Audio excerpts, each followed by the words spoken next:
गंगापूर धरणाच्या पाणलोट क्षेत्रामध्ये संततधार पाऊस कोसळतोय। सोमेश्वर धबधब्याने आता रौद्र रूप धारण केलंय। सोमेश्वर धबधब्यावर पर्यटकांची मोठी गर्दी सध्या पाहायला मिळते। कुठलाही अनुचित प्रकार घडू नये यासाठी सुरक्षा रक्षक पर्यटकांना खबरदारी घेण्याचं आवाहन देखील करतायत। तर विसर्ग वाढवण्यात आल्यानं नदीकाठच्या गावांना सतर्कतेचा इशारा प्रशासनानं दिलाय। आणि सोमेश्वर धबधब्यावरून आढावा घेतला आमचे प्रतिनिधी महेश महाले यांनी।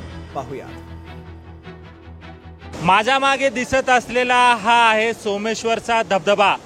नाशिकच्या गंगापूर धरणाच्या पाणलोट क्षेत्रामध्ये सुरू असलेल्या संततधार पावसामुळे गंगापूर धरणातून विसर्ग करण्यात येत आहे। जवळपास 6000 क्युसेक पाण्याचा इतका विसर्ग हा गंगापूर धरणामधून करत असल्याने सोमेश्वर धबधब्याला रौद्र रूप धारण झाल्याचं आपल्याला या ठिकाणी बघायला मिळतंय।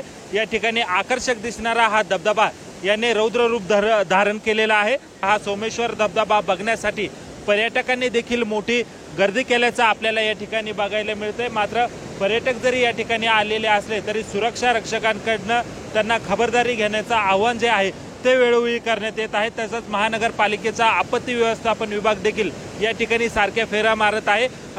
पर्यटकांनी या ठिकाणी यावं, मात्र कुठल्याही अनुचित प्रकार घडू नये याची खबरदारी देखील घ्यावी असं आवाहन देखील प्रशासनाच्या वतीने जे आहे ते केलं जात आहे। तर गंगापूर धरणातून विसर्ग केल्याने गोदावरी नदीला आता पूर आलेला आहे आणि नदीकाठच्या गावांना सतर्कतेचा जो इशारा आहे तो प्रशासनाने या ठिकाणी दिलेला आहे। महेश माले, लोकशाही मराठी, नाशिक।